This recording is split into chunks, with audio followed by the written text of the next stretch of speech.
Good afternoon. I am Akshaya. I had an All India rank of 2627 in the year 2020. Now I am doing final year MBBS in AIMS Nagpur. Today we will be starting with the chapter Biodiversity and Conservation. നമ്മൾ ഇക്കോളജിയിൽ already 2 chapters തീർത്തു. ഏതൊക്കെ organism and പോപ്പുലേഷനും ഇക്കോസിസ്റ്റവും. ഇനി അതിന്റെ കണ്ടിന്യൂഷനിൽ ഇക്കോളജിയുടെ ബാക്കിയുള്ള chapters cover ചെയ്യുന്നതായിരിക്കും. അപ്പോൾ biodiversity and കൺസർവേഷനിൽ ആദ്യം നമ്മൾ ബയോഡൈവേഴ്സിറ്റി എന്താണ്, അതിനെ കുറിച്ച് കൂടുതൽ ഡീറ്റെയിൽസും MCQ എങ്ങനെ ചോദിക്കാമെന്നും പഠിക്കും. അത് കഴിഞ്ഞ് ഹൗ ടു കൺസേർവ് ബയോഡൈവേഴ്സിറ്റി, അതിന്റെ കൺസർവേഷന്റെ നീഡ് എന്താണ്, ആൻഡ് നമ്മൾ എന്തിനു കൺസേർവ് ചെയ്യണം ആൻഡ് എങ്ങനെയൊക്കെ കൺസേർവ് ചെയ്യാനും കൂടി പഠിക്കും. ഫസ്റ്റ് പോയിന്റ്, അടുത്ത പാരഗ്രാഫിൽ പറയുന്നത് എന്താണ്, നമ്മുടെ എർത്തിൽ എത്രത്തോളം റിച്ച് വെറൈറ്റി ഓഫ് ലിവിങ് ഓർഗാനിസംസും ബാക്കിയുള്ള സാധനങ്ങളും ഉണ്ടെന്ന് ആദ്യം പറയാണ്. And the common man would find it hard to believe that there are more than 20,000 species of ants, 3 lakh species of beetles, 28,000 species of fishes and nearly 20,000 species of orchids.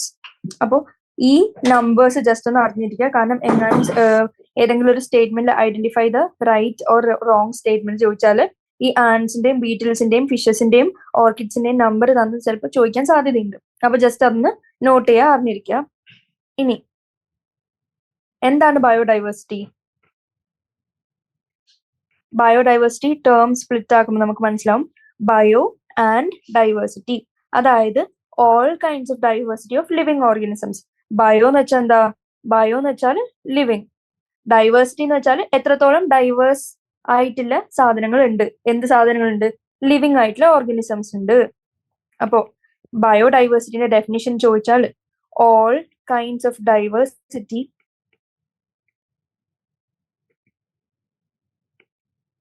Of living organisms. ഇതാണ് എന്ത്? ബയോഡൈവേഴ്സിറ്റിന്റെ definition. ഇനി next question ചോദിക്കാൻ chance ഉള്ളത് എന്താ? The term biodiversity ആരാണ് കൊണ്ടുവന്നത്? അപ്പൊ next point, term biodiversity coin ചെയ്തത് ആരാണ്? നമുക്ക് അറിഞ്ഞിരിക്കണം. By Edward Wilson. ഇനി ഈ Edward Wilson who coin the term biodiversity ആരായിരുന്നു കൂടി ജസ്റ്റ് ഒന്ന് അറിഞ്ഞിരിക്കണം. അയാൾ ഒരു സോഷ്യോ ബയോളജിസ്റ്റ് ആയിരുന്നു. അയാൾ ആരായിരുന്നു? ഒരു സോഷ്യോ ബയോളജിസ്റ്റ് ആയിരുന്നു. ഇനി ബയോഡൈവേഴ്സിന്റെ ഡെഫിനിഷൻ കഴിഞ്ഞു. എന്താണ് അത് മെയിൻ ചെയ്യുന്നതെന്ന് പഠിച്ചു. ടേം സ്റ്റാൻഡ്സ് ഫോർ വാട്ട് എന്ന് പഠിച്ചു. ആൻഡ് ടേം കോയിൻ ചെയ്ത ആരാണ്? അയാള് ഒരു സോഷ്യോ ബയോളജിസ്റ്റ് ആണെന്നും പഠിച്ചു. ഇനി നമുക്ക് നോക്കാനുള്ളത് 3 മെയിൻ ലെവൽസ് ഓഫ് ബയോഡൈവേഴ്സിറ്റി എന്തൊക്കെയാണെന്നുണ്ട്. 3 മെയിൻ ലെവൽസ് ഓഫ് ബയോഡൈവേഴ്സിറ്റി. അതില് ഫസ്റ്റ് ലെവൽ എന്താണ്? First point, first level genetic diversity. Genetic diversity എന്ന് വെച്ചാൽ എന്താ? ആദ്യം ഞാൻ 3 ലെവൽസ് ഏതൊക്കെയാന്ന് പറയാം, എന്നിട്ട് 1 by 1 എക്സ്പ്ലെയിൻ ചെയ്യാം. ഫസ്റ്റ് ജനറ്റിക് ഡൈവേഴ്സിറ്റി, അതായത് സ്പീഷീസ് ലെവലിൽ എത്രത്തോളം ഡൈവേഴ്സിറ്റി ഉണ്ടാവും. And second thing species diversity, അല്ലെങ്കിൽ സ്പെസിഫിക് ഡൈവേഴ്സിറ്റി. സ്പെസിഫിക് ഡൈവേഴ്സിറ്റി എന്ന് വെച്ചാൽ എന്താ? ബിറ്റ്വീൻ ഡിഫറെന്റ് സ്പീഷീസ് എത്രത്തോളം ഡൈവേഴ്സിറ്റി ഉണ്ട്, അല്ലെങ്കിൽ വ്യത്യാസങ്ങൾ, അല്ലെങ്കിൽ അതിന്റെ മാറ്റങ്ങൾ ഉണ്ടെന്ന് നമുക്ക് പഠിക്കും. അപ്പൊ ഫസ്റ്റ് ജനറ്റിക് ഡൈവേഴ്സിറ്റി, അടുത്തത് species diversity, and third ecological level. Ecological level എന്ന് പറഞ്ഞാൽ ഇക്കോസിസ്റ്റത്തിന്റെ ലെവലിൽ എത്രത്തോളം ഡൈവേഴ്സിറ്റി ഉണ്ട്. Ecosystem level. സ്പീഷീസ് ഡൈവേഴ്സിറ്റി എന്തായിരുന്നു? Between different species.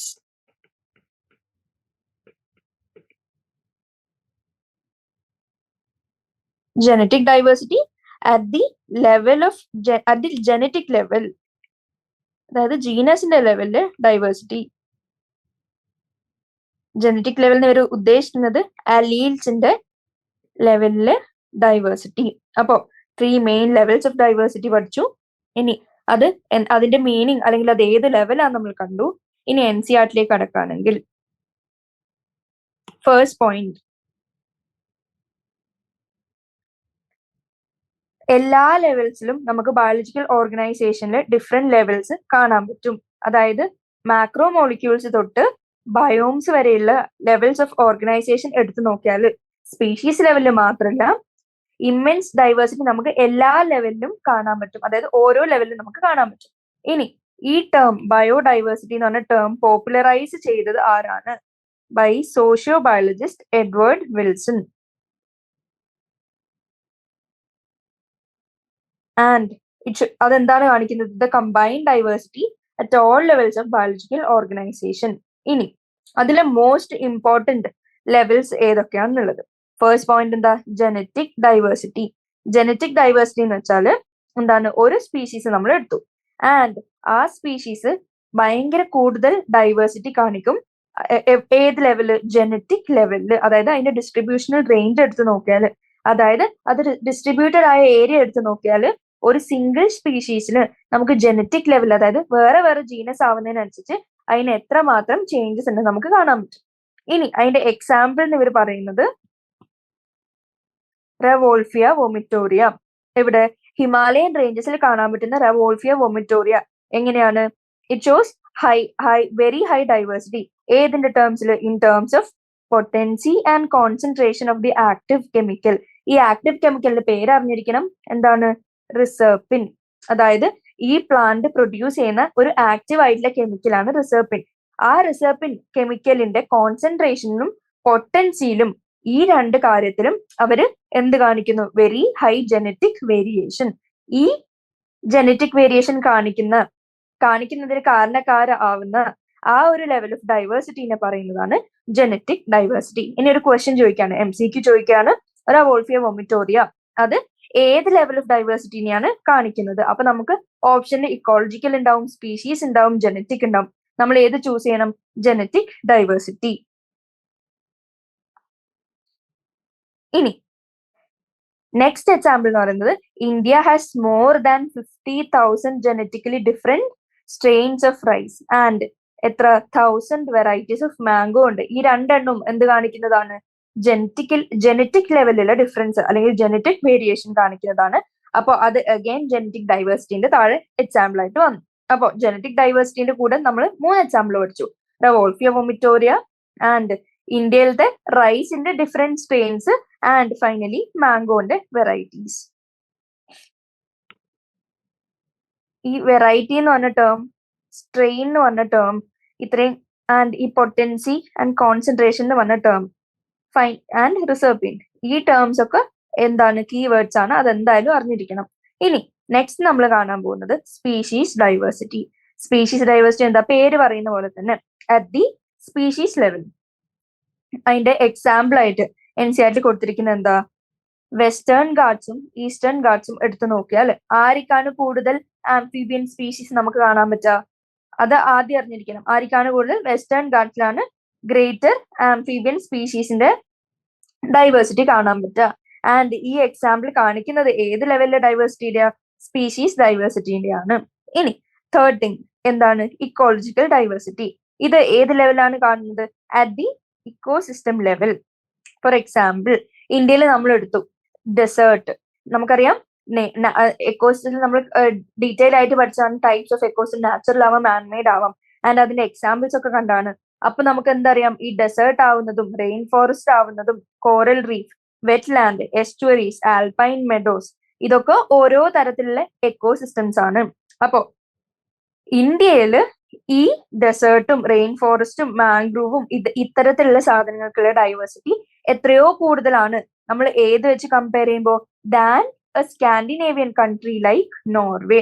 അപ്പോ ഇത് കാണിക്കുന്ന എന്താ? ഇന്ത്യക്ക് കൂടുതൽ ഇക്കോളജിക്കൽ ഡൈവേഴ്സിറ്റി ഉണ്ടെന്ന് നമുക്ക് പ്രൂവ് ചെയ്യാൻ പറ്റും. കാരണം ഈ ഡെസേർട്ടും റെയിൻ ഫോറസ്റ്റും മാംഗ്രൂവ്സും ഒക്കെ ഡീറ്റെയിൽ സ്റ്റഡി നോക്കിയപ്പോൾ അതിനനുസരിച്ചുള്ള ഡൈവേഴ്സിറ്റി ഉള്ളതുകൊണ്ട്. അപ്പോൾ ഇക്കോളജിക്കൽ ഡൈവേഴ്സിന്റെ എക്സാമ്പിൾ നമുക്ക് കിട്ടി. എന്താണ്? സ്കാൻഡിനേവിയൻ കൺട്രി ആയിട്ടുള്ള നോർവേയോട് കമ്പയർ ചെയ്യുമ്പോൾ നമുക്ക് ഇന്ത്യയിൽ എത്രയോ കൂടുതലാണ് ഇക്കോളജിക്കൽ ഡൈവേഴ്സിറ്റി. അപ്പോൾ ലെവൽസ് ഓഫ് ഡൈവേഴ്സിറ്റിയിലെ 3 പോയിന്റ്സ് നമ്മൾ പഠിച്ചു. ഇനി നമ്മൾ കാണാൻ പോകുന്നത്,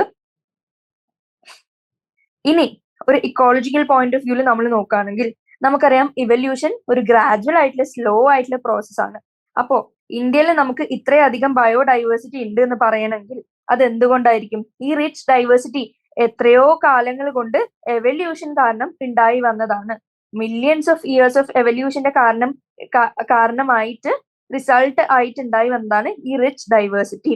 ആൻഡ് നമുക്കറിയാം ഇപ്പോഴത്തെ എല്ലാ ഒരു present rate of species losses നമ്മൾ കാൽക്കുലേറ്റ് ചെയ്യുമ്പോൾ അല്ലെങ്കിൽ റീസെർച്ച് വഴി നോക്കുമ്പോൾ നമുക്ക് മനസ്സിലാവും ഈ ഒരു റേറ്റ് പല കാരണങ്ങൾ കൊണ്ടുപോയിട്ടുള്ള ഈ സ്പീഷീസ് ലോസിന്റെ റേറ്റ് കാണുമ്പോൾ നമുക്ക് മനസ്സിലാവും ഈ മില്യൺസ് ഓഫ് ഇയേഴ്സ് ആയിട്ട് ആക്യുമുലേറ്റ് ചെയ്ത റിച്ച് ഡൈവേഴ്സിറ്റി നമുക്ക് ലെസ് ദാൻ 2 സെഞ്ചുറീസിന് ഉള്ളിൽ നമുക്ക് എല്ലാം ലോസ് ചെയ്യാൻ സാധ്യതയുണ്ട്. അപ്പോ അങ്ങനെ നോക്കുമ്പോഴാണ് നമുക്ക് എന്തിന്റെ ഇമ്പോർട്ടൻസ് മനസ്സിലാവുക? ബയോഡൈവേഴ്സിറ്റിയും അതിന്റെ കൺസർവേഷനും എത്രത്തോളം ഇമ്പോർട്ടന്റ് ആണ് ആൻഡ് എത്രത്തോളം കൺസേൺ നീഡ് ഉള്ള സാധനമാണെന്ന് നമുക്ക് മനസ്സിലാവുന്നു. ഇനി അതുകൊണ്ട് പറയുന്നു biodiversity and its conservation are now vital എൻവയൺമെന്റൽ ഇഷ്യൂസ് ഓഫ് ഇന്റർനാഷണൽ കൺസേൺ. കാരണം എന്താ?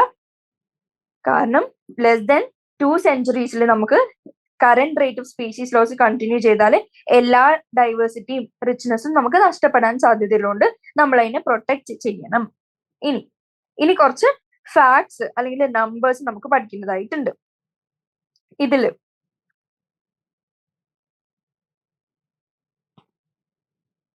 ആദ്യം അറിയേണ്ട കാര്യം, according to International Union for Conservation of Nature and Natural Resources, ഇത് ഏതിന്റെ അബ്രിവേഷൻ ആണ്? 2004 വന്ന IUCN. അപ്പൊ അതിൽ ഫസ്റ്റ് MCQ എന്ന് പറയുന്നത് IUCN എന്താണ്, അതിന്റെ ഫുൾ ഫോം എന്താണ്, ഏത് കൊല്ലം ആണ് അത് വന്നത്, ആ ബ്രാക്കറ്റിൽ കൊല്ലത്തിന്റെ കൊല്ലം കൂടി പഠിച്ചു വെച്ചിരിക്കുക. ആൻഡ് അത് അനുസരിച്ച്, അതായത് ഈ IUCN 2004 പ്രകാരം നമുക്ക് total number of plants and animal species എടുത്ത് നോക്കിയാൽ എത്ര കിട്ടി? Slightly more than 1.5 million. അപ്പൊ എത്രയാ? നമ്മളുടെ കണക്ക് പ്രകാരം നമുക്ക് സ്ലൈറ്റ്ലി മോർ ദൻ 1.5 മില്യൺ. ഈ ചാപ്റ്ററിലെ ഈ മില്യന്റെ എണ്ണങ്ങൾ കൃത്യമായിട്ട് അറിഞ്ഞിരിക്കണം. കാരണം NCERT ബേസിസിൽ ക്വസ്റ്റ്യൻ ചോദിക്കുമ്പോൾ ഇതൊക്കെയാണ് കൂടുതലും കൃത്യമായിട്ട് ക്വസ്റ്റ്യൻ ചോദിക്കാൻ എളുപ്പമുള്ള ക്വസ്റ്റ്യൻസ്. അപ്പോ സ്ലൈറ്റ്ലി മോർ ദൻ 1.5 മില്യൺ. എന്താണ് ഈ 1.5 million? Total number of plant and animal species describe ചെയ്തിരിക്കുന്നത്. ഇനി നമുക്കറിയാം എല്ലാ ഓർഗാനിസംസും അല്ലെങ്കിൽ സ്പീഷീസ് നമുക്ക് ഡിസ്ക്രൈബ് ചെയ്യാൻ ഇതുവരെ പറ്റിയിട്ടില്ല, ഡിസ്കവർ ചെയ്യാനും പറ്റിയിട്ടില്ല. അപ്പോ കറന്റ് ഡിസ്ക്രൈബ് ചെയ്തൊരു എക്സ്റ്റെന്റ് വെച്ച് സ്ലൈറ്റ്ലി മോർ ദൻ 1.5 മില്യൺ ഉണ്ടാവും. ഇനി പല ടാക്സോണോമിക് ഗ്രൂപ്പ്സിലും സ്പീഷീസ് ഇൻവെന്ററീസ്, അതായത് കണ്ടുപിടിച്ച species are more complete in temperate than in tropical countries. എവിടെയാണ് കൂടുതൽ കംപ്ലീറ്റ് ആയിട്ടുള്ളത്? In temperate than in tropical countries. കാരണം എന്താ? അതിന്റെ റീസൺസ് അവിടെ തന്നെ കൊടുത്തിട്ടുണ്ട്. Considering that an overwhelmingly large proportion of the species waiting to be discovered are in the tropics. അപ്പോ ബയോളജിസ്റ്റ് ഒരു കണക്കെടുത്തു, ഏതിന്റെ? ടെമ്പറേറ്റിൽ കാണുന്ന സ്പീഷീസിന്റെയും ട്രോപ്പിക്കൽ കാണുന്ന സ്പീഷീസിന്റെയും റിച്ച്നെസ് എടുത്തു നോക്കിയിട്ട് നമ്മൾ അതിനെ എന്ത് ചെയ്യും? നമ്മൾ എക്സ്ട്രാപൊളേറ്റ് ചെയ്യും. എക്സ്ട്രാപൊളേറ്റ് ചെയ്യുന്ന വെച്ചാൽ നമ്മൾ അതിന് ഏതാണ്ട് കണക്കൂട്ടിയിട്ട് നമ്മൾ അതിനെ എക്സ്റ്റെൻഡ് ചെയ്യും. ബാക്കിയുള്ള total group of other groups of plants and animals എത്രത്തോളം ഉണ്ട് and total number of species on earth എത്രത്തോളം ഉണ്ട് എന്നുള്ള രീതിയിലേക്ക്. ആൻഡ് ചില എസ്റ്റിമേറ്റ്സ് എന്ത് പറയുന്നു? ranges from 20 to 50 million. But കുറച്ചും കൂടി കൺസർവേറ്റീവും സയന്റിഫിക്കലി സൗണ്ടും ആയിട്ടുള്ള എസ്റ്റിമേറ്റ് അത് കൊണ്ടുവന്ന ആൾ റോബർട്ട് മേ. അത് most important point. Robert may ആണ് കുറച്ചും കൂടി കൺസർവേറ്റീവും സയന്റിഫിക്കലി സൗണ്ടും ആയിട്ടുള്ള കണക്ക് കൊണ്ടുവന്നത്. ആൻഡ് ആ കണക്ക് വെച്ച് ഗ്ലോബൽ സ്പീഷീസ് ഡൈവേഴ്സിറ്റി എത്രത്തോളാണ്? At about 7 million. അപ്പോ നമ്മൾ ഇപ്പൊ തന്നെ 2 സയന്റിസ്റ്റിന്റെ പേര് ഓൾറെഡി പഠിച്ചു. ഫസ്റ്റ് സോഷ്യോ ബയോളജിസ്റ്റ് ആയ എഡ്വേർഡ് വിൽസൺ ആൻഡ് സെക്കൻഡ് ഇപ്പൊ ഗ്ലോബൽ സ്പീഷീസ് ഡൈവേഴ്സിറ്റിയുടെ എണ്ണം പറഞ്ഞു തന്ന റോബർട്ട് മേ. അതിൽ എന്ത് കൊണ്ടുവന്നു? More conservative and scientifically sound ആയിട്ടുള്ള എസ്റ്റിമേറ്റ് കൊണ്ടുവന്നു. ഇനി ഈ പേജിലെ ഏറ്റവും ഇമ്പോർട്ടന്റ് എന്താണെന്ന് വെച്ചാൽ ഗ്ലോബൽ ഡൈവേഴ്സിറ്റി നമ്മൾ റെപ്രസെന്റ് ചെയ്യാണ്. ആൻഡ് നമ്മൾ ആ പ്രൊപ്പോർഷനേറ്റ് നമ്പർ എത്രയാണെന്ന് കണ്ടുപിടിച്ചു. ആൻഡ് അതിൽ കണ്ടുപിടിച്ചപ്പോൾ ഓരോന്നിനും എത്രത്തോളം കോൺട്രിബ്യൂഷൻ ഉണ്ട് നമുക്ക് മനസ്സിലായി. ആദ്യം 3 പൈ ചാർട്ട്സ് ആണ് ഇവിടെ കാണിച്ചിരിക്കുന്നത്. ഒന്ന് ഇൻവെർട്ടിബ്രേറ്റ്സ്, ഒന്ന് വെർട്ടിബ്രേറ്റ്സ് ആൻഡ് മൂന്നാമത്തത് പ്ലാന്റ്സ്.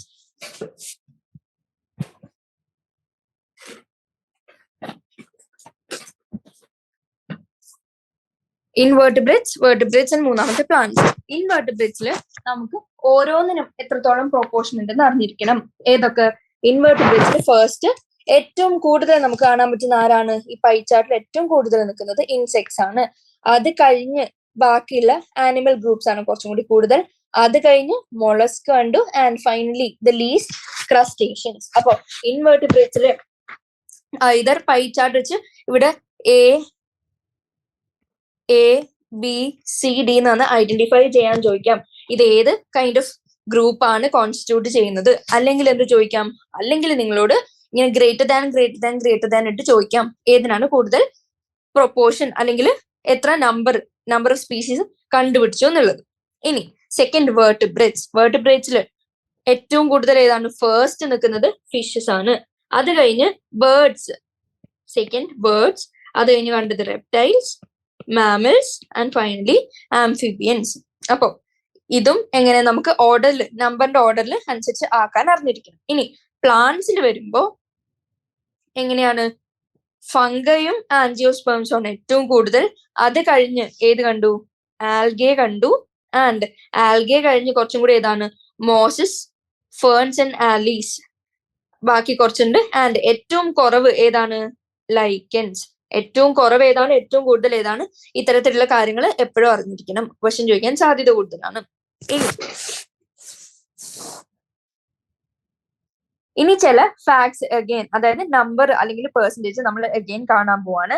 അതില് മോർ ദൻ 70%, അതായത് എല്ലാ സ്പീഷീസും റെക്കോർഡ് ചെയ്ത് അതില് ആനിമൽസിന്റെ എത്രയുണ്ട് നോക്കിയപ്പോ നമുക്ക് എത്ര കിട്ടി? More than 70% of all species എന്തായിട്ട് കണ്ടു? ആനിമൽസ് ആയിട്ട് കണ്ടു. ഇനി ബാക്കി പ്ലാന്റ്സ് എത്രയാണ്? Plants not more than 22% of the total. 70% ആനിമൽസും പ്ലാന്റ്സ് not more than 22%. ഇനി പ്ലാന്റ്സിൽ ആരൊക്കെ ഇൻക്ലൂഡഡ് ആയി? Algae, fungi, bryophytes, gymnosperms and angiosperms. ഈ ഫംഗൈ കൺഫ്യൂസ്ഡ് ആവരുത്, അത് പ്ലാന്റ്സിലാണ് എഴുതിയിരിക്കുന്നത്. അപ്പോ പ്ലാന്റ്സ് എത്രയാണ്, ആനിമൽസ് എത്ര ശതമാനമാണ് നമുക്ക് നോക്കാം, അത് പഠിക്കണം. ഇനി ഈ ആനിമൽസിൽ, അതായത് കുറച്ചും കൂടി ഈസിലി എഴുതാണെങ്കിൽ ടോട്ടൽ സ്പീഷീസ് ഡിസ്കവേർഡ്, അതില് 70% ആരായിട്ട് കിട്ടി? ആനിമൽസ് ആയിട്ട് കിട്ടി. ആൻഡ് 22% പ്ലാന്റ്സ് ആയിട്ട് കിട്ടി. ഈ പ്ലാന്റ്സിൽ എന്തൊക്കെ വന്നു? Algae, bryophyte, fungi, gymnosperm, angiosperm, ഇത്രയും കാര്യങ്ങൾ. ഇനി ഈ ആനിമൽസിൽ തന്നെ എത്രത്തോളം ഡിഫറെന്റ് സാധനങ്ങളുണ്ട്. ആനിമൽസിൽ നമ്മൾ നോക്കിയപ്പോ അറൌണ്ട് 70% ആരാന്ന് നമുക്ക് മനസ്സിലായി? ഇൻസെക്ട്സ് ആണെന്ന് മനസ്സിലായി. ഇനി ബാക്കിയുള്ള കുറച്ചും കൂടി കണക്ക് നോക്കിയപ്പോ നമുക്ക് ഒരു കാര്യം കൂടെ മനസ്സിലായി. Total fungi is greater than total number of fishes, reptiles and mammals. Fishes, reptiles and mammals. ഇവര് മൂന്നാളെക്കാട്ടിയും കൂടുതലാണ് ടോട്ടൽ ഫംഗൈയുടെ എണ്ണം അല്ലെങ്കിൽ പെർസെന്റേജ്. ഇനി 70% ആനിമൽസ്, നോട്ട് മോർ ദാൻ 22 ആര്? പ്ലാന്റ്സ്. ആൻഡ് ആനിമൽസിലെ ഏറ്റവും സ്പീഷീസ് റിച്ച് ആയിട്ടുള്ളത് ഇൻസെക്ട്സ് ആണ്. ഇൻസെക്ട്സ് എത്ര പെർസെന്റേജ് ഉണ്ടാക്കുന്നു? 70% of the total discovered species of animals. ഇനി അതായത് ഔട്ട് ഓഫ് എവറി 10 ആനിമൽസ് എടുത്തൊക്കെയാവല് അതിൽ 7ഉം ഇൻസെക്ട്സ് ആയിരിക്കും. ഇനി NCERT ഒരു ക്വസ്റ്റ്യൻ ചോദിക്കാണ്, how do we explain this enormous diversification of insects? അതായത് ഇത്രയും കൂടുതൽ ഇൻസെക്ട് സ്പീഷീസ് കാണാനുള്ള ചാൻസ് എന്താണ്? അപ്പൊ നമുക്ക് അതിന്റെ ആൻസർ എന്തായിട്ട് പറയാൻ പറ്റും? നമുക്കറിയാം ആർത്രോപോഡ എന്ന് പറഞ്ഞ ഗ്രൂപ്പ്, അതായത് ഇൻസെക്ട് ഗ്രൂപ്പ് കൊണ്ടുവന്നപ്പോ അവർക്ക് കൈറ്റിനസ് എക്സോസ്കെലിറ്റൺ ഉണ്ടായിരുന്നു. അപ്പൊ അതിന് അതിൻ്റെതായ പ്രൊട്ടക്ഷനും കാര്യങ്ങളും ഉണ്ടായിരുന്നു. ബാക്കി കുറെ കാര്യങ്ങൾ ഇനീഷ്യേറ്റ് ചെയ്തിരിക്കുന്ന ഗ്രൂപ്പാണ് ഇൻസെക്ട് ഗ്രൂപ്പ്. അപ്പൊ അത്രയും എന്ത് വന്നു? അവർക്ക് അത്രയും അഡാപ്റ്റേഷൻസ് വന്നപ്പോൾ അവർക്ക് കൂടുതൽ റിച്ച് ആവാനുള്ള ചാൻസസും കൂടി. അങ്ങനെ അവരെന്തായി more than 70% of total discovered animal species ആയിട്ട് കോൺസ്റ്റിറ്റ്യൂട്ട് ചെയ്തു. ഇനി next point, the total number of fungi species എത്രയാണ്? more than the combined total of the species of fishes, amphibians, reptiles and mammals. ഈ sentences ഒക്കെ അറിഞ്ഞിരിക്കാം. ഇനി ഈ ബയോഡൈവേഴ്സിറ്റിയുടെ ഈ table important ആണ്, അതും അറിഞ്ഞിരിക്കുക. ഇനി ഒരു എസ്റ്റിമേറ്റ് എടുത്തപ്പോഴും നമുക്ക് എന്ത് മനസ്സിലായി?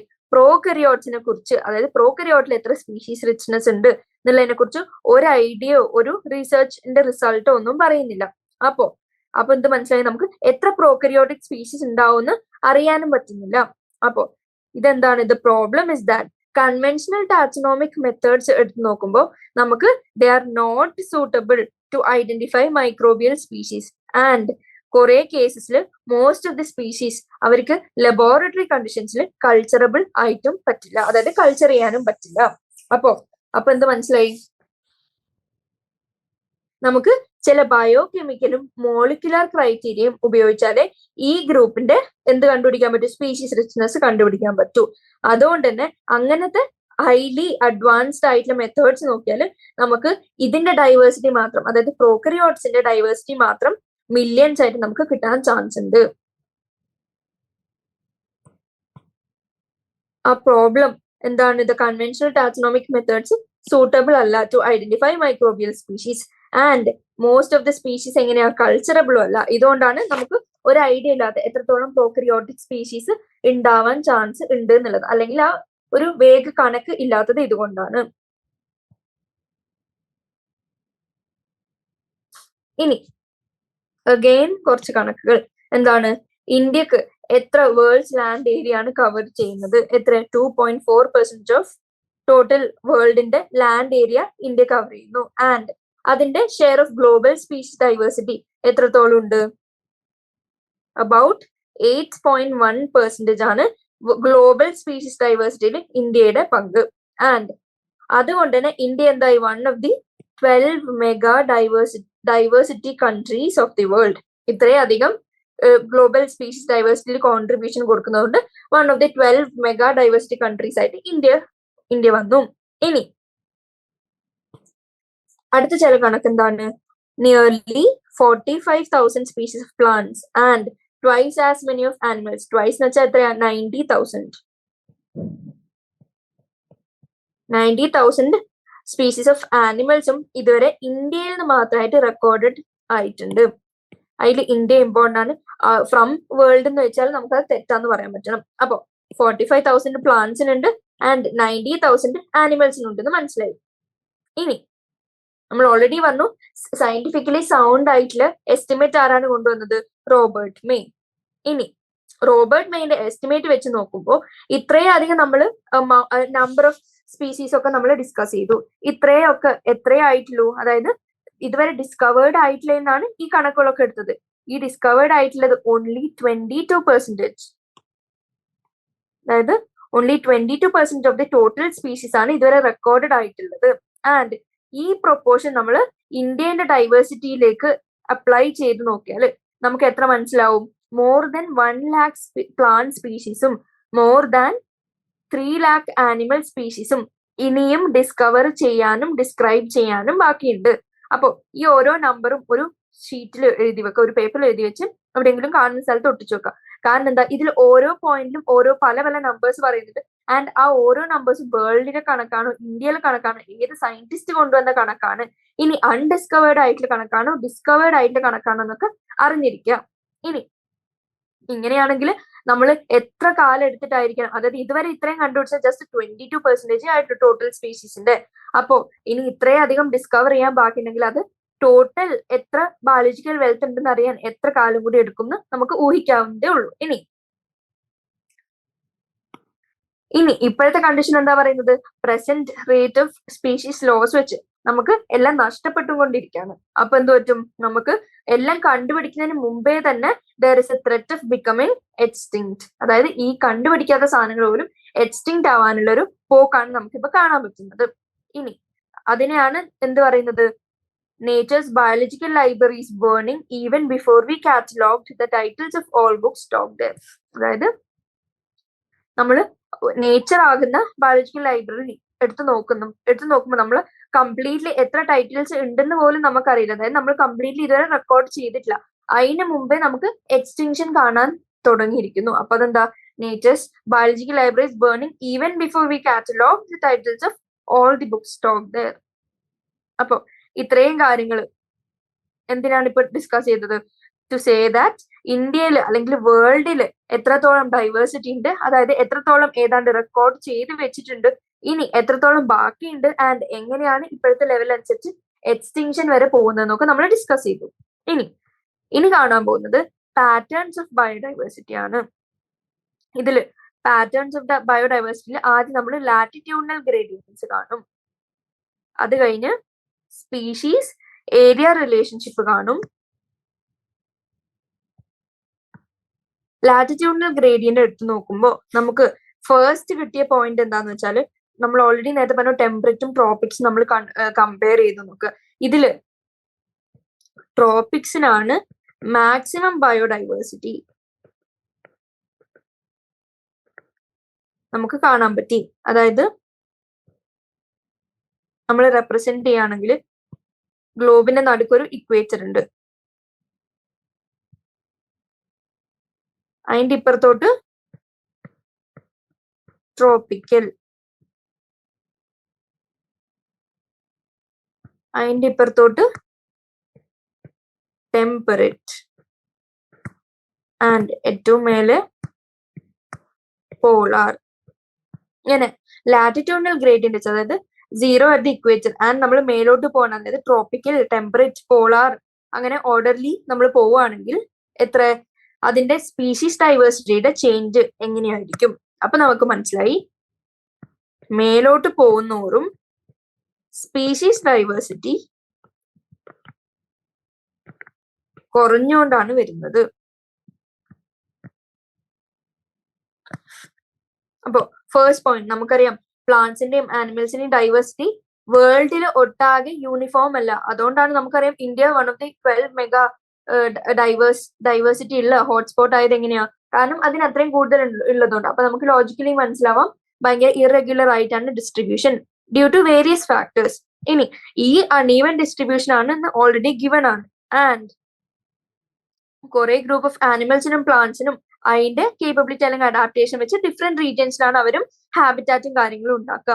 അപ്പോ species diversity as we move away from the equator towards the Paul's എന്ത് സംഭവിക്കും നമ്മൾ ആദ്യം അറിഞ്ഞിരിക്കണം. എന്ത് സംഭവിക്കും? നമ്മളിപ്പോ ഓൾറെഡി പറഞ്ഞു, as we move from equator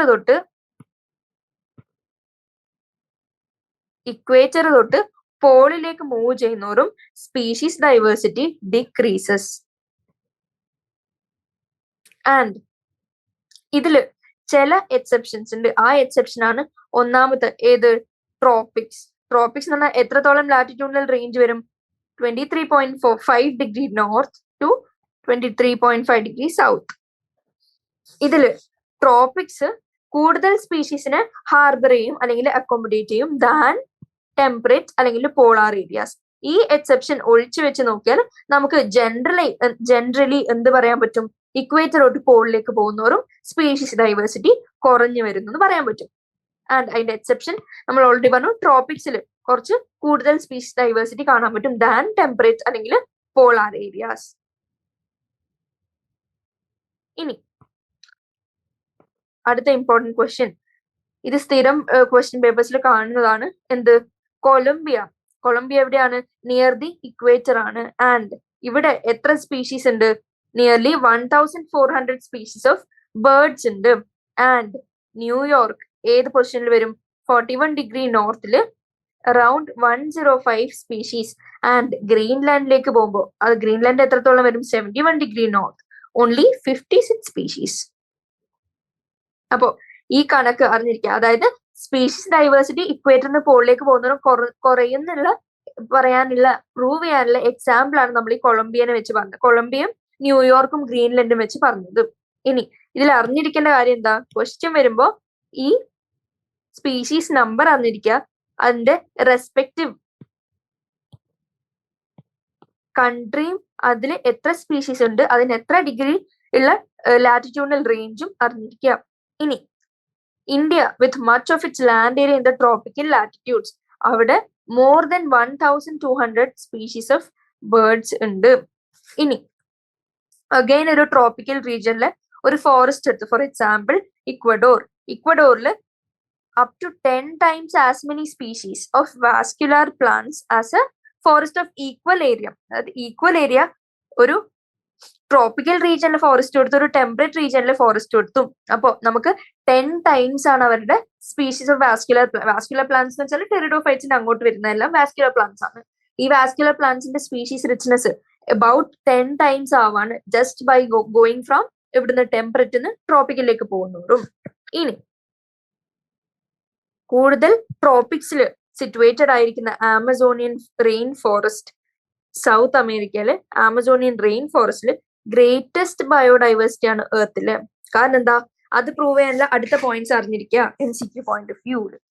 എങ്ങനെ, എത്ര ബേർഡ്സ് ഉണ്ട്, about 40,000 species of plants, 3,000 fishes, 1,300 birds, 427 mammals, 427 amphibians, 378 reptiles, and of more than 1,25,000 invertebrates.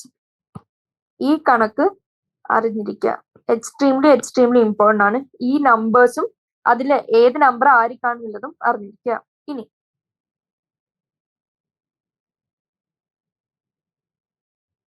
ഈ ആമസോൺ റെയിൻ ഫോറസ്റ്റിൽ ഇത്രയും കാര്യം വന്നു. ഇനി ഇൻസെക്ട്സ്, അതായത് അൺഡിസ്കവേർഡ് ആയിട്ടുള്ള, yet to be discovered and named ആയിട്ടുള്ള ഇൻസെക്ട്സ് ഓൾമോസ്റ്റ് അറ്റ്ലീസ്റ്റ് മിനിമം ഒരു 2 million എങ്കിലും ഉണ്ടാവും. അപ്പോൾ എത്രത്തോളം ഗ്രേറ്റർ ആണ് അവിടുത്തെ ബയോഡൈവേഴ്സിറ്റി നമുക്ക് മനസ്സിലാക്കാൻ പറ്റും. ഇനി നെക്സ്റ്റ് ഒരു ക്വസ്റ്റ്യൻ ചോദിക്കാണ്, what is so special about Tropics that might account for there greater biological diversity? നമ്മൾ ഓൾറെഡി ഡിസ്കസ് ചെയ്തപ്പോൾ പറഞ്ഞു ട്രോപ്പിക്കൽ റീജിയനിൽ കുറെ കൂടി കൂടുതലാണ് ബയോഡൈവേഴ്സിറ്റി. ഇതിന്റെ കാരണങ്ങളാണ് ചോദിച്ചിരിക്കുന്നത്. എന്താണ് അതിലെ ഫസ്റ്റ് പോയിന്റ്?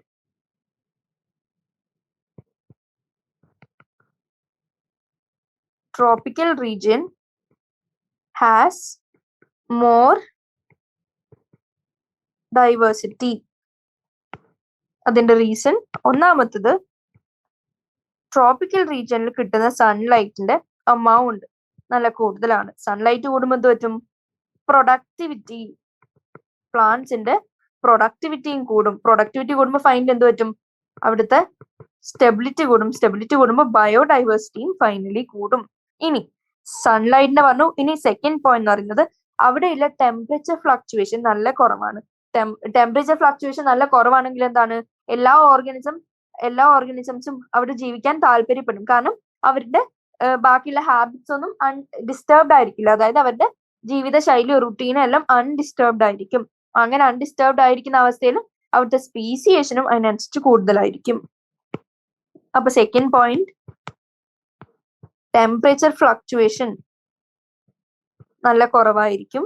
അപ്പോ അവിടെ അൺഡിസ്റ്റർബ്ഡ് ആയിരിക്കും. അങ്ങനെ ആയിരിക്കുമ്പോൾ അവിടുത്തെ സ്പീസിയേഷൻ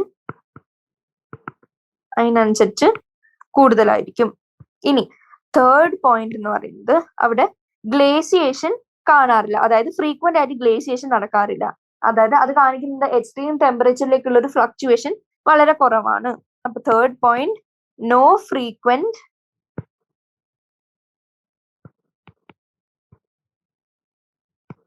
ഗ്ലേസിയേഷൻ. അപ്പോ ട്രോപ്പിക്കൽ റീജിയനിൽ എന്തുകൊണ്ടാണ് മോർ ബയോഡൈവേഴ്സിറ്റി എന്നുള്ള 3 റീസൺസ് നമ്മൾ ഡിസ്കസ് ചെയ്തു.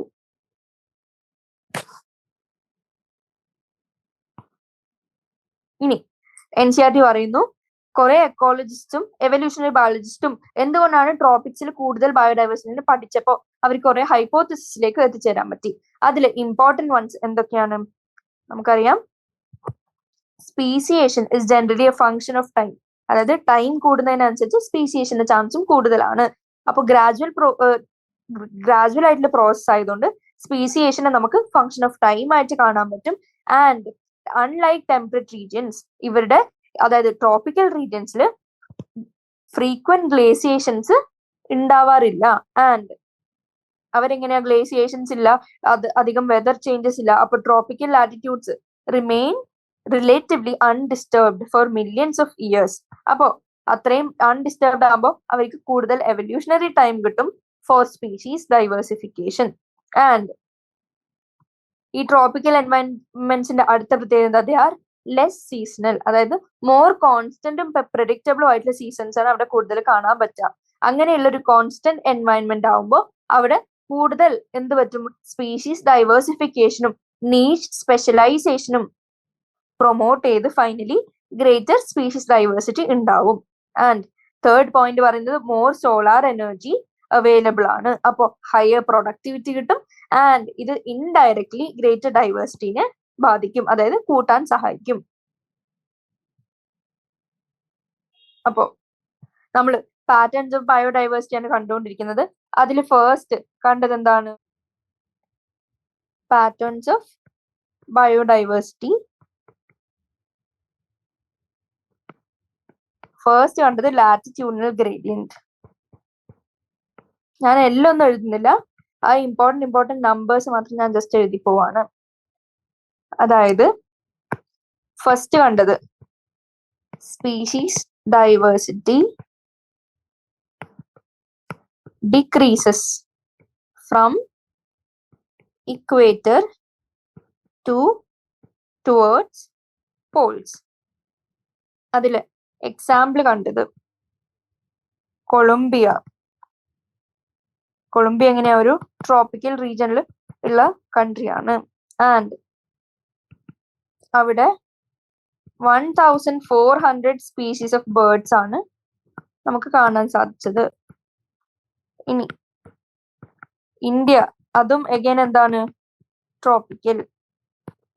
അവിടെ 1200 സ്പീഷീസ് ആണ് നമുക്ക് കണ്ടത്. ന്യൂയോർക്ക് എടുത്ത് നോക്കുമ്പോൾ അവിടെ എങ്ങനെയാണ്, ടെമ്പറേറ്റ് ആണ്, 41 degree north and 105 species. Finally Greenland എടുത്ത് നോക്കിയപ്പോ 56 സ്പീഷീസ് ആണ് നമുക്ക് കാണാൻ പറ്റിയത്.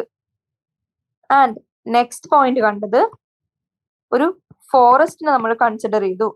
ഫോറസ്റ്റ് ഇൻ ഇക്വഡോർ എന്ന് വെച്ചാൽ ട്രോപ്പിക്സിൽ സിറ്റുവേറ്റഡ് ആയിട്ടുള്ള ഫോറസ്റ്റിന് അബൌട്ട് 10x, അതായത് 10 ടൈംസ് ഏതിന്റെ വാസ്കുലർ പ്ലാന്റ്സിന്റെ ഡൈവേഴ്സിറ്റി കൂടുതലാണ് നമുക്ക് മനസ്സിലായി than mid west of USA, അതായത് ടെമ്പറേറ്റിൽ സ്ഥിതി ചെയ്യപ്പെടുന്ന കൺട്രിയായിട്ട് നമ്മൾ കമ്പയർ ചെയ്തു. അപ്പോ ഇത്രയും പോയിന്റ്സ് അറിഞ്ഞിരിക്കുക. ഇനി നെക്സ്റ്റ് കണ്ടത് ആമസോൺ റെയിൻ ഫോറസ്റ്റിന്റെ സ്റ്റോറിയാണ്. Amazon rain forest in South America. ഇവിടെ എന്തൊക്കെ കാണാൻ പറ്റി? 40,000 പ്ലാന്റ്സ്. ആൻഡ് നെക്സ്റ്റ് ഫിഷസ് എത്രയാന്ന് കണ്ടു? 3,000 ഫിഷസ്. നെക്സ്റ്റ് ബേർഡ്സ് എത്രയാന്ന് കണ്ടു? 1,300 ബേർഡ്സ്. രണ്ടെണ്ണത്തിന്റെ കണക്ക് സെയിം ആണ്. ഏതിന്റെ? മാമൽസും ആംഫിബിയൻസും. അത് 427. നെക്സ്റ്റ് കണ്ട എന്താ? റെപ്റ്റൈൽസ്. എത്ര കണ്ടു? 378 reptiles. And finally invertebrates 1,25,000 invertebrates. ഇത്രത്തോളം റെക്കോർഡും ഡിസ്കവേർഡും ആണ്. ഇനി 2 മില്യൺ ഇൻസെക്ട്സ് എങ്ങനെയാണ്? They are yet to be discovered. ഇത്രയും കാര്യങ്ങൾ ബൈഹാർട്ട് ചെയ്ത് എന്തായാലും അറിഞ്ഞിരിക്കണം. അതായത് ഒരു ഷോർട്ട് നോട്ട് പോലെ എന്തായാലും അറിഞ്ഞിരിക്കണം. ഇനി അത് കഴിഞ്ഞ് നമ്മൾ കണ്ടു ട്രോപ്പിക്കൽ റീജിയനിൽ എന്തുകൊണ്ടാണ് കൂടുതൽ ഡൈവേഴ്സിറ്റി എന്നുള്ളത് കണ്ടു. ഇനി പാറ്റേൺസ് ഓഫ് ബയോഡൈവേഴ്സിറ്റി നമ്മൾ ലാറ്റിറ്റ്യൂഡിനൽ റേഞ്ചസിലേക്ക് പോകുമ്പോൾ എങ്ങനെയാണ് ഡിഫർ ചെയ്യാന്ന് കണ്ടു. ഇനി നമുക്ക് സെക്കൻഡ്ലി ഒരു സ്പീഷീസ് ഏരിയ റിലേഷൻഷിപ്പ് എങ്ങനെയാ നമുക്ക് അറിയണം. അതിന് നമ്മൾ ആദ്യമായിട്ട് കാണുന്നത് പഠിക്കുന്നത് ഒരു ജർമ്മൻ നാച്ചുറലിസ്റ്റ് ആൻഡ് ജിയോഗ്രഫറിനെ പറ്റിയാണ്. അതാരാണ്? Great German naturalist and geographer. അയാളുടെ പേര് Alexander von Humboldt. Extremely important ആണ് ഈ ചാപ്റ്ററിൽ അലക്സാണ്ടർ വോൺ ഹംബോൾട്ടിന്റെ കോൺട്രിബ്യൂഷൻ. അയാൾ എന്ത് ഒബ്സർവ് ചെയ്തു? അതായത് നമ്മള് എക്സ്പ്ലോർ ചെയ്യുന്ന ഏരിയ കൂട്ടുന്നതിന് അനുസരിച്ച് നമുക്ക് എന്തും കൂടി കാണാൻ പറ്റും. അതായത് സ്പീഷീസ് റിച്ച്നെസ്സും കൂടി നമുക്ക് കാണാൻ പറ്റും. അതായത് നമ്മള് ഒരു പെർട്ടിക്കുലർ ഏരിയയിലെ കണക്കെടുക്കാൻ തുടങ്ങി. എത്ര സ്പീഷീസ് ഉണ്ട്, എത്ര റിച്ച്നെസ് ഉണ്ട്. ഇനി ഈ ഏരിയ നമ്മൾ പതുക്കെ കൂട്ടി വന്നു. കുറച്ചും കൂടി കൂടുതൽ ഏരിയ നോക്കിയപ്പോ സ്പീഷീസ് ഡൈവേഴ്സിറ്റി എന്തായി? പിന്നെയും കുറച്ചും കൂടി കൂട്ടിയപ്പോ പിന്നെയും കൂടി. പക്ഷേ ഈ എക്സ്പ്ലോർഡ് ഏരിയ കൂടുന്നതിനനുസരിച്ച് സ്പീഷീസ് റിച്ച്നെസ് കൂടാം. പക്ഷേ but only up to a limit. Unlimited ആയിട്ട് ഇതൊരിക്കലും കൂടാൻ പോകുന്നില്ല. അതായത് അവിടെ ഒരു റിലേഷൻ കൊണ്ടുവന്നു. ഏത് തമ്മിലുള്ള relation? Between species richness and area. ഏതിന്റെ? For a wide variety of taxa. ഏതൊക്കെ? Angiosperm plants, birds, bats, fresh waters, fishes. ഇത്തരത്തിലുള്ള കുറെ ടാക്സയുടെ സ്പീഷീസ് റിച്ച്നെസ്സും ഏരിയയും തമ്മിലുള്ള റിലേഷൻ നമുക്ക് ഡിറൈവ് ചെയ്യാൻ പറ്റി. ആൻഡ് അത് ഡിറൈവ് ചെയ്തപ്പോ എന്താന്ന് കണ്ടു? അതൊരു റെക്ടാങ്കുലർ ഹൈപ്പർബോള ആണെന്ന് കണ്ടു. ഇനി ലോഗ് സ്കെയില് നമുക്ക് ആ ഇക്വേഷൻ എങ്ങനെ എഴുതാൻ പറ്റും? log s equals log c plus z log a. ഇതില് ഓരോ ടേമും എന്താണ് പറയുന്നതെന്ന് ഡിനോട്ട് ചെയ്യുന്നതെന്ന് അറിഞ്ഞിരിക്കുക. S for what? S for species richness, A for area, and ഇതിലെ Z എന്താണ്? Z for slope of the line. Slope of the line എന്ന് പറഞ്ഞാല് റിഗ്രഷൻ കോഎഫിഷ്യന്റ് എന്നാണ് അതിനെ വിളിക്കാം. ആൻഡ് ഫൈനലി C എന്ന് പറയുന്നത് y ഇന്റർസെപ്റ്റ്. അപ്പൊ ഇക്വേഷൻ അറിഞ്ഞിരിക്കാം. അതിൽ ഓരോ ടേം എന്തിനാണ് ഡിനോട്ട് ചെയ്യുന്നത് അറിഞ്ഞിരിക്കാം. ഇനി ഈ സെഡിന്റെ അതായത് റിഗ്രഷൻ കോഎഫിഷ്യന്റിന്റെ വാല്യൂ കണ്ടുപിടിക്കാൻ നോക്കിയപ്പോ അവർക്ക് മനസ്സിലായി ഇതൊരു റേഞ്ചിനുള്ളിൽ കിടക്കുന്നതാണ്. ആ റേഞ്ച് എത്രയാണ്? 0.1 to 0.2. അതായത് ഏത് ടാക്സോണോമിക് ഗ്രൂപ്പ് എടുത്തോ അതൊന്നും ഇറസ്പെക്റ്റീവ് ആണ്. എത്ര ടാക്സോണോമിക് ഗ്രൂപ്പ് ഉണ്ടോ, ഏത് റീജിയൻ, ഇതൊക്കെ ഇറസ്പെക്റ്റീവ് ആയിട്ടും സ്റ്റിൽ സെഡിന്റെ അതായത് റിഗ്രഷൻ കോഎഫിഷ്യന്റിന്റെ റേഞ്ച് എത്രയായിട്ട് കണ്ടു? 0.1 to 0.2. Whether it is plants in Britain, birds in California, or mollusks in New York State, slope of the regression line are amazingly similar. അതായത് എവിടുത്തെ ഏത് organism എടുത്ത് നോക്കിയാലും, അതായത് ഒരു ബന്ധം ഇല്ലാത്തതാണെങ്കിലും regardless of whatever you see അല്ലെങ്കിൽ whatever you choose, regression coefficient value ranges between 0.1 to 0.2. ഇനി ഇതിൽ ചെറിയ ഡിഫറൻസസ് നിങ്ങൾക്ക് കാണാൻ പറ്റും. എപ്പോ? If you analyse the species area relationships among very large areas like entire കോണ്ടിനെന്റിനെ ഒക്കെ കൺസിഡർ ചെയ്യുമ്പോൾ യു വിൽ ഫൈൻഡ് ദാറ്റ് ഈ സ്ലോപ്പ് എങ്ങനെയാണ്? കുറച്ചും കൂടി മച്ച് സ്റ്റീപ്പർ, അതായത് കുറച്ചും കൂടി സ്റ്റീപ്പർ ആയിട്ട് കാണാൻ പറ്റും. ആൻഡ് സെഡ് വാല്യൂസിന്റെ റേഞ്ച് എത്രയായിട്ട് മാറും? 0.6 to 1.2. For example, fruit eating birds അതായത് frugivorous birds and mammals in tropical forest of different continents എടുത്ത് നോക്കുമ്പോൾ സ്ലോപ്പ് നമുക്ക് എത്രയായിട്ട് കാണാൻ പറ്റി? 1.15 ആയിട്ട് കാണാൻ പറ്റി. അതായത് അതിന്റെ സ്ലോപ്പ് കുറച്ചും കൂടി സ്റ്റീപ്പർ ആണ്. അതായത് സെഡ് വാല്യൂ 0.6 to 1.2 ആയിട്ട് മാറുന്നത് നമുക്ക് കാണാൻ പറ്റും. ഏതിന്റെ കേസിൽ? Very large areas like entire continents. അപ്പോ ഇതിന്റെ ആക്ച്വൽ സ്പീഷീസ് റിച്ച്നെസ് വേഴ്സസ് ഏരിയയുടെ എടുത്ത് നോക്കിയപ്പോ നമുക്ക് എങ്ങനെ കാണാൻ പറ്റി? ഒരു റെക്ടാങ്കുലർ ഹൈപ്പർബോള ആയിരുന്നു. ആൻഡ് അതിന്റെ ഇക്വേഷൻ എന്താണ്? S equals C A raised to Z. അത് ലോഗ് സ്കെയിലിൽ log S equals log C plus Z log A. അങ്ങനെ ഒരു സ്ട്രെയിറ്റ് ലൈൻ കിട്ടി. ആൻഡ് നമ്മൾ അതിന്റെ റിഗ്രഷൻ കോഎഫിഷ്യന്റ് വാല്യൂം കമ്പയർ ചെയ്ത് മനസ്സിലാക്കാൻ നോക്കി. Z എന്താന്ന് നമ്മൾ കണ്ട്? സ്ലോപ്പ് ഓഫ് ദി ലൈൻ അല്ലെങ്കിൽ റിഗ്രഷൻ കോഎഫിഷ്യന്റ്. ഈ റിഗ്രഷൻ കോഎഫിഷ്യന്റ് അതായത് ഇഫ് Z ഇൻക്രീസസ്, അതായത് ഈ റിഗ്രഷൻ കോഎഫിഷ്യന്റ് അല്ലെങ്കിൽ സ്ലോപ്പ് കൂടുവാണെങ്കിൽ എന്ത് പറ്റും? സെഡ് കൂടുന്നു, സ്ലോപ്പ് സ്റ്റീപ്പർ ആവുന്നു, ഏരിയ കൺസിഡർ ആവുന്നത് കൂടുന്നു, ആൻഡ് അതെന്ത് കാണിക്കുന്നു? സ്പീഷീസ് റിച്ച്നെസ്സും കൂടുന്നു. ഇത്തരം കാര്യങ്ങൾ നമുക്ക് ഇതിന്റെ വാല്യൂ ഡിറൈവ് ചെയ്ത് മനസ്സിലാക്കാൻ പറ്റും. ഇനി ഫ്രൂഗിവോറസ് ബേർഡ്സും മാമൽസും കൺസിഡർ ചെയ്തപ്പോൾ നമുക്ക് Z വാല്യൂ 1.15 ആയിട്ട് കിട്ടി.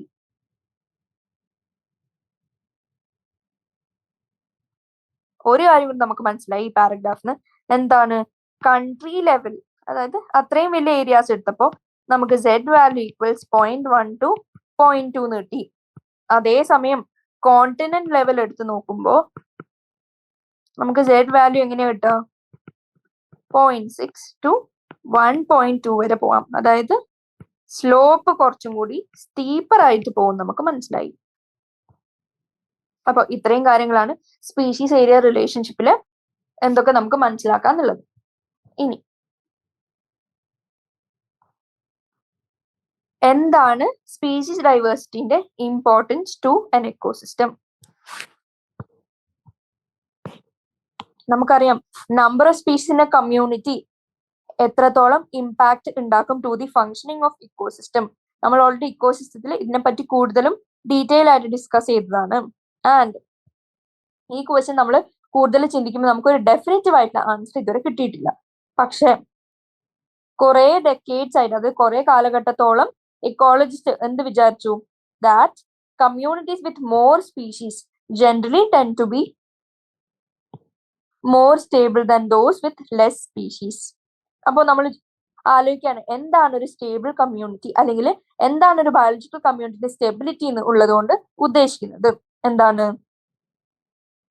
ഒരു സ്റ്റേബിൾ ഇക്കോസിസ്റ്റം? എന്താണ് നമ്മൾ ആദ്യം അറിഞ്ഞിരിക്കണം. What is A stable ecosystem? അതില് ഫസ്റ്റ് പോയിന്റ് എന്ന് പറയുന്നത് NCERT പറയുന്നുണ്ട്, സ്റ്റേബിൾ ഇക്കോസിസ്റ്റം ആണെങ്കിൽ അതിലെ ഫസ്റ്റ് തിങ് എന്ന് പറയുന്നത് വേരിയേഷൻ ഇൻ പ്രൊഡക്ടിവിറ്റി. എങ്ങനെയായിരിക്കണം? ഓരോ വർഷത്തോളം എടുത്ത് നോക്കുമ്പോഴും ഈ പ്രൊഡക്ടിവിറ്റിയിലുള്ള വേരിയേഷൻ കുറവ്, എന്നുവെച്ചാൽ ആ വേരിയേഷൻ ലെസ് ആയിരിക്കണം. അതായത് വൈഡ് വേരിയേഷൻസ് ഉണ്ടാവാൻ പാടില്ല. അതായത് ഒരു വർഷം വളരെ കൂടുതൽ പിന്നെ ഭയങ്കര കുറവ്, അങ്ങനെ ഒരു ഫ്ലക്ച്വേഷൻ കാണിക്കാൻ പാടില്ല. Variation in productivity per year എങ്ങനെയായിരിക്കണം? ലെസ് ആയിരിക്കണം. ഇനി ആ ഒരു സ്റ്റേബിൾ ആയിട്ടുള്ള ഇക്കോസിസ്റ്റം റെസിസ്റ്റന്റ് ആയിരിക്കണം ടു വേരിയസ് ഡിസ്റ്റർബൻസസ്. അതായത് ഡിസ്റ്റർബൻസസ് എന്ന് പറഞ്ഞാൽ ഡിസാസ്റ്റർ, ലൈക്ക് എന്ത് വേണമെങ്കിലും ആവാം, മാൻമെയ്ഡ് ആവാം, പക്ഷെ നാച്ചുറൽ ആവാം. ഇതിനോടൊക്കെ കുറച്ചൊരു റെസിലിയൻസ് അല്ലെങ്കിൽ റെസിസ്റ്റൻസ് ഉള്ളതായിരിക്കണം. And it should be resilient to reestablish. അഥവാ എന്തെങ്കിലും ഉണ്ടായി പോയാൽ തന്നെ, കലാമിറ്റിയോ മറ്റുണ്ടായി തന്നെ, ഒരു സ്റ്റേബിൾ ഇക്കോസിസ്റ്റം ആണെങ്കിൽ അവര് റെസിലിയന്റ് ആയിരിക്കും, പെട്ടെന്ന് തന്നെ റീഎസ്റ്റാബ്ലിഷ് ചെയ്യാൻ പറ്റും, വലിയ ടൈം കൺസ്യൂമിങ് ആയിരിക്കില്ല. ഇനി നെക്സ്റ്റ് പോയിന്റ് എന്ന് പറഞ്ഞാൽ അവിടുത്തെ സ്പീഷീസ് ഡൈവേഴ്സിറ്റി എങ്ങനെയായിരിക്കണം? സ്പീഷീസ് ഡൈവേഴ്സിറ്റി നല്ല ഹൈ ആയിരിക്കണം. ഇനി ലാസ്റ്റ് പോയിന്റ് എന്ന് പറയുന്നത് ഏലിയനോ ഏതെങ്കിലും എക്സോട്ടിക് സ്പീഷീസോ ഇൻവേഡ് ചെയ്ത് വന്നാലും ഈ ecosystem if it is stable, അവര് റെസിസ്റ്റന്റ് ആയിരിക്കണം ഏത് തരത്തിലുള്ള ഇൻവേഷനോടും. Resistant to alien or exotic species invasion. അപ്പോ ഇത്രയും പോയിന്റ്സ് എന്ത് പറയുന്നു? What should be A stable ecosystem, അതായത് എന്താണ് ഒരു സ്റ്റേബിൾ ഇക്കോസിസ്റ്റം കൊണ്ട് മീൻ ചെയ്യുന്നത് എന്നുള്ളതിനാണ് ഇത്രയും നമ്മൾ പഠിച്ചത്. NCERT വരികയാണെങ്കിൽ a stable community should not show too much variation in productivity from year to year. ഇനി അത് റെസിസ്റ്റന്റ് ആയിരിക്കണം ആൻഡ് റെസിലിയന്റ് ആയിരിക്കണം ടു എന്തെങ്കിലും തരത്തിലുള്ള disturbances, B it natural or man-made, and it should also be resistant to invasions by alien species. ഇനി അടുത്ത പഠിക്കാൻ പോകുന്നത് ഡേവിഡ് ടിൽമൻ. ഡേവിഡ് ടിൽമൻ കുറെ കാലം കൊണ്ട് ഉണ്ടാക്കിയ ഒരു ലോങ് ടേം ഇക്കോസിസ്റ്റം എക്സ്പെരിമെന്റ്സ് ഉണ്ട്.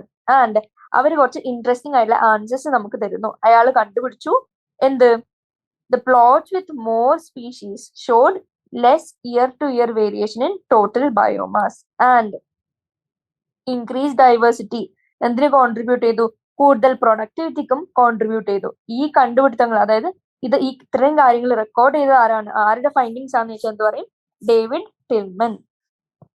ഇനി പണ്ട് തൊട്ടേലൊരു ക്വസ്റ്റ്യൻ ആണ് എന്ത്, അല്ലെങ്കിൽ ക്വസ്റ്റ്യൻ അല്ലെങ്കിൽ ഒരു ഡൗട്ട് എന്താണ്, ഇത്രയും അധികം ബയോഡൈവേഴ്സിറ്റി റിച്ച് ആയ ഒരു കൺട്രി അല്ലെങ്കിൽ ഒരു സ്ഥലത്ത് അല്ലെങ്കിൽ ഒരു റീജിയനിൽ ഇപ്പൊ കുറച്ച് ചില സ്പീഷീസ് എക്സ്റ്റിൻറ്റ് ആയി എന്ന് വെച്ച് വലിയ എഫക്റ്റ് ഉണ്ടാവാൻ പോകുന്നുണ്ടോ? അല്ല അതിന്റെ ഫംഗ്ഷൻ അത്രത്തോളം ഇമ്പാക്ട് ചെയ്യുന്നുണ്ടോ? കുറച്ച് സ്പീഷീസ് പല രീതിയിലുള്ള ഇത്രയധികം സ്പീഷീസ് ഉണ്ടാകുമ്പോൾ ചിലത് എക്സ്റ്റിൻറ്റ് ആയി പോയി എന്ന് വെച്ച് ഇത്രമാത്രം ലെസ് ഫങ്ഷണൽ ആവോ എന്നുള്ള ക്വസ്റ്റിന് ഡിറക്റ്റ് ആയിട്ട് ഒരു ആൻസർ ഒന്നുമില്ല. പക്ഷെ നമുക്ക് ഒരു ഹൈപ്പോത്തസിസ് പഠിക്കാം. ആ ഹൈപ്പോത്തസിന്റെ പേര് റിവർ പോപ്പർ ഹൈപ്പോത്തസിസ്. അത് കൊണ്ടുവന്നത് സ്റ്റാൻഫോർഡ് ഇക്കോളജിസ്റ്റ് ആയ പോൾ എർലിച്ച്. അടുത്ത സയന്റിസ്റ്റ് ആണ്. അയാൾ ആരാണ്? സ്റ്റാൻഫോർഡ് എക്കോളജിസ്റ്റ് ആയിരുന്നു. അയാളുടെ പേരെന്താണ്? അയാൾ കൊണ്ടുവന്ന ഹൈപ്പോത്തസിസ് എന്താണ്? ഇത്രയും കാര്യങ്ങൾ ആദ്യം അറിഞ്ഞിരിക്കുക. ആൻഡ് ആ അനാലജി എന്താണ്? ഒരു എയർപ്ലെയിൻ എടുത്തു. ആൻഡ് ആ എയർപ്ലെയിനെ നമ്മൾ ഒരു ഇക്കോസിസ്റ്റം ആയിട്ട് കൺസിഡർ ചെയ്തു. ആൻഡ് നമുക്കറിയാം ഒരു എയർപ്ലെയിൻ ഉണ്ടാക്കാൻ കുറെ റിവറ്റ്സിന്റെ ആവശ്യമുണ്ട്. ആൻഡ് ഈ തൗസൻഡ്സ് ഓഫ് റിവറ്റ്സ് എല്ലാം കൂടി ജോയിൻ ചെയ്ത് ഉണ്ടാക്കുന്നതാണ് ഒരു എയർപ്ലെയിൻ. ഈ ഓരോ റിവറ്റ്സിനെ നമ്മൾ സ്പീഷീസ് ആയിട്ട് കമ്പയർ ചെയ്തു. അതായത് ഫസ്റ്റ് എയർപ്ലെയിൻ ഇക്കോസിസ്റ്റം ആയിട്ട് കണ്ടു, ആൻഡ് തൗസൻഡ്സ് ഓഫ് റിവറ്റ്സിനെ സ്പീഷീസ് ആയിട്ട് കണ്ടു. ആൻഡ് ഒരു പാസഞ്ചറെ കൺസിഡർ ചെയ്യുക who is travelling in this airplane. And അയാള് ഇരുന്നെടുക്കുന്ന ചില റിവറ്റ് എടുത്ത് പോപ്പ് ചെയ്യാൻ തുടങ്ങണം, അതായത് റിമൂവ് ചെയ്യാൻ തുടങ്ങണം ഫ്രം എയർപ്ലെയിൻ. ആൻഡ് അയാൾ അത് റിമൂവ് ചെയ്യാന്നുള്ള ഉദ്ദേശിച്ചു. ഇനി അപ്പൊ എന്താ ചെയ്യാം? അതിന്റെ മീനിങ് എന്താന്ന് വെച്ചാല് നമ്മൾ കൺവേ ചെയ്യാൻ ഉദ്ദേശിക്കുന്നത് causing a species to become extinct, അതായത് ചെറിയ കോൺട്രിബ്യൂഷൻ കൊണ്ട് ചില സ്പീഷീസിന് എക്സ്റ്റിങ്ക്ട് ആവാനുള്ള കാരണക്കാരാവുന്ന ചില. അപ്പോ എന്ത് നമുക്ക് പറയാൻ പറ്റും? ഇറ്റ് മേ നോട്ട് എഫക്ട് എന്ത് ഫ്ലൈറ്റ് സേഫ്റ്റി ഇനിഷ്യലി ഈ ചെറിയ popping of rivets to take home എന്ത് എഫക്ട് ചെയ്യുന്നില്ല? ഈ ഫംഗ്ഷനിങ്ങിനെ, എക്കോസിസ്റ്റത്തിന്റെ ഫംഗ്ഷനിങ്ങിനെ എഫക്ട് ചെയ്യുന്നില്ല. പക്ഷെ കൂടുതൽ പാസഞ്ചേഴ്സ് ഇതന്നെ ചെയ്യാൻ തുടങ്ങിയാൽ, അതായത് വേറെ സ്ഥലത്ത് നിന്ന് ഓരോരാളും ഇതന്നെ ചെയ്യാൻ തുടങ്ങിയാൽ ഒരു ക്യുമുലേറ്റീവ് എഫക്ട് ഉണ്ടാവുന്നു. അങ്ങനെ ക്യുമുലേറ്റീവ് എഫക്ട് ഉണ്ടാവുമ്പോൾ പ്ലെയിൻ എന്ത് പറ്റും? Becomes dangerously weak over a period of time. And ഇതിൽ ഒരു കാര്യം കൂടി നോട്ട് ചെയ്യേണ്ടതാണ്. ഓരോ പാസഞ്ചറും ഇനീഷ്യലി റിമൂവ് ചെയ്യുമ്പോൾ വലിയ എഫക്റ്റ് ഒന്നും ഉണ്ടാവുന്നില്ല നമ്മൾ ആദ്യം പറഞ്ഞിരുന്നു. പക്ഷെ ഇത് ഒരു കാര്യത്തിനും കൂടി ഡിപ്പെൻഡന്റ് ആണ്. എവിടുത്തെ, അതായത് ഏത് ഭാഗത്തിലത്തെ ക്രിറ്റിക്കൽ ആയിട്ടുള്ള സ്ഥലത്തെ റിവറ്റ്സ് ആണോ റിമൂവ് ചെയ്യുന്നത്. ഏറ്റവും ഇമ്പോർട്ടന്റ് സ്ഥലം, അതായത് ഏറ്റവും സപ്പോർട്ട് കൊടുക്കുന്ന സ്ഥലത്ത് റിവറ്റ് റിമൂവ് ചെയ്താൽ ഇനീഷ്യലി തന്നെ എന്ത് പറ്റും? ഫംഗ്ഷനിങ്ങിനെ അഫക്ട് ചെയ്യും. അപ്പോ furthermore which rivet is removed may also be critical. അങ്ങനെ, അതായത് അതിന്റെ എക്സാമ്പിൾ പറയുന്നത് എന്താ? Loss of rivets on the wings ആണ് ബാലൻസ് ചെയ്ത് സപ്പോർട്ട് ചെയ്ത് നിൽക്കുന്നത് എയർപ്ലെയിനെ. അപ്പൊ അതാണ് ആദ്യമേ റിമൂവ് ചെയ്യുന്നതെങ്കിൽ എന്ത് പറ്റും? More serious threat to flight safety than loss of a few rivets on the seats അല്ലെങ്കിൽ വിൻഡോസ്. അപ്പോൾ എവിടുത്തെ റിവറ്റ്സ് ആണ് റിമൂവ് ചെയ്യുന്നതും കൂടി നമുക്ക് ക്രിറ്റിക്കൽ ആണ്. ആൻഡ് ഈ loss of rivets on the wings, അതായത് എക്സ്ട്രീംലി ഇമ്പോർട്ടന്റ് സ്ഥലത്ത് നമ്മൾ റിവറ്റ്സ് റിമൂവ് ചെയ്യുന്നത് എന്തിനോടാണ് കമ്പയർ ചെയ്യുന്നത്? Key species that drive major ecosystem function. അതായത് എക്സ്റ്റിങ്ക്ട് ആവുന്ന സ്പീഷീസ് ഏത് തരത്തിലുള്ള സ്പീഷീസ് ആണ്, അതിന്റെ ഫംഗ്ഷനിങ് എത്രത്തോളാണ്, അതായത് മേജർ ഇക്കോസിസ്റ്റം ഫംഗ്ഷൻസ് ചെയ്യുന്ന സ്പീഷീസിനെ നമുക്ക് കീ സ്പീഷീസ് എന്ന് വിളിച്ചാൽ അവരാദ്യം തന്നെ എക്സ്റ്റിങ്ക്ട് ആവുന്നത് അത്രത്തോളം കൂടുതൽ എഫക്ട് ചെയ്യും ഏതിനെ? ഫംഗ്ഷനിങ് ഓഫ് ഇക്കോസിസ്റ്റത്തിന്. ഇത് കൊണ്ടുവന്ന് ഈ ഹൈപ്പോത്തിസിസ്, അതായത് റിവറ്റ് പോപ്പർ ഹൈപ്പോത്തിസിസ് കൊണ്ടുവന്നത് ആരാണ്? നമ്മുടെ സ്റ്റാൻഫോർഡ് ഇക്കോളജിസ്റ്റ് പോൾ എർലിച്ച്. അപ്പൊ ഇനി നമുക്ക് പഠിക്കാനുള്ളത് എന്താ? നമ്മൾ ഇതുവരെ കണ്ടു എന്താണ് ബയോഡൈവേഴ്സിറ്റി, അതിന്റെ 3 മെയിൻ ലെവൽസ് എന്തൊക്കെയാണ്, എത്രത്തോളം സ്പീഷീസ് ഓൺ എർത്ത് നമ്മൾ ഇതുവരെ റെക്കോർഡ് ചെയ്തിട്ടുണ്ട്, ഇനി യെറ്റ് ടു ബി ഡിസ്കവേർഡ് എത്രത്തോളം ഉണ്ട്, അതിന് പല സയന്റിസ്റ്റിന്റെ പേരും വെച്ച് നമ്മൾ കോറിലേറ്റ് ചെയ്തു, അവരുടെ കണ്ടുപിടുത്തങ്ങൾ നമ്മൾ പഠിച്ചു. എന്നിട്ട് ഗ്ലോബൽ ഡൈവേഴ്സിനെ റെപ്രസെന്റ് ചെയ്തു, അത് എത്രത്തോളം ഉണ്ടെന്ന് കണ്ടു. അത് കഴിഞ്ഞ് പാറ്റേൺസ് ഓഫ് ബയോഡൈവേഴ്സിറ്റി, അതായത് ബയോഡൈവേഴ്സിറ്റി അൺഈവൻ ഡിസ്ട്രിബ്യൂഷൻ ആണ്. ആൻഡ് ഇതിന്റെ പാറ്റേൺ എങ്ങനെയാന്നുള്ളത് നമ്മൾ കണ്ടു. അതിന്റെ ഫാക്ട്സും നമ്പേഴ്സും എത്രത്തോളം ലാറ്റിറ്റ്യൂഡിനൽ റേഞ്ചസ് ആണ്, എത്ര സ്പീഷീസ് ആണെന്നുള്ളതൊക്കെ അറിഞ്ഞിരിക്കാൻ നമ്മൾ പറഞ്ഞു. അത് കഴിഞ്ഞ് അടുത്ത പാറ്റേൺ എങ്ങനെയുണ്ട്, സ്പീഷീസ് ഏരിയ റിലേഷൻഷിപ്പ് വെച്ച് കണ്ടു by the German naturalist and geographer Alexander von Humboldt. അതിന്റെ ഇക്വേഷൻ പഠിച്ചു. ആൻഡ് നമ്മൾ ഇമ്പോർട്ടൻസ് ഓഫ് സ്പീഷീസ് ഡൈവേഴ്സിറ്റി എത്രത്തോളാണെന്ന് പഠിച്ചു. ആൻഡ് അതിന്റെ എൻഡിൽ നമ്മൾ എന്ത് പഠിച്ചു, rivet popper hypothesis by Stanford ecologist Paul Ehrlich നമ്മൾ കണ്ടു. അത് ഏതിനാണ് കമ്പയർ ചെയ്തിരിക്കുന്നത് അറിഞ്ഞിരിക്കണം. അതായത് നമ്മൾ ലോസ് ഓഫ് റിവെറ്റ്സിനെ, അത് റിവെറ്റ്സിനെ നമ്മൾ സ്പീഷീസ് ആയി കണ്ടു, എയർപ്ലെയിൻ ഒരു ഇക്കോസിസ്റ്റം ആയിരുന്നു. ആൻഡ് പോപ്പിംഗ് റിവെറ്റ് അതിനെ കൊണ്ട് എന്താ ഉദ്ദേശിക്കുന്നത്, causing species to become extinct. And flight safety കൊണ്ട് എന്താണ് മീൻ ചെയ്യുന്നത്, proper functioning of the ecosystem. And key species ആണ് എന്ത്, കീ സ്പീഷീസിന്റെ എക്സ്റ്റിങ്ഷൻ ആണ് loss of rivets on the wings. And അത് കുറച്ചും കൂടി സീരിയസ് ആയിട്ടുള്ള ത്രെറ്റ് ഉണ്ടാക്കും ഏതിന്, ഫ്ലൈറ്റ് സേഫ്റ്റിക്ക്. ഫ്ലൈറ്റ് സേഫ്റ്റി എന്ന് വെച്ചാൽ പ്രോപ്പർ ഫങ്ഷനിങ് ഓഫ് ഇക്കോസിസ്റ്റത്തിന്. ഇത്രയും കാര്യങ്ങളാണ് ഈ പാർട്ടിൽ പറഞ്ഞത്. ബാക്കി നാളെ അടുത്ത പാർട്ടിൽ ഡിസ്കസ് ചെയ്ത് നമ്മൾ NCERT സൊല്യൂഷനും ചെയ്ത് ചാപ്റ്റർ കംപ്ലീറ്റ് ചെയ്യും. Thank you.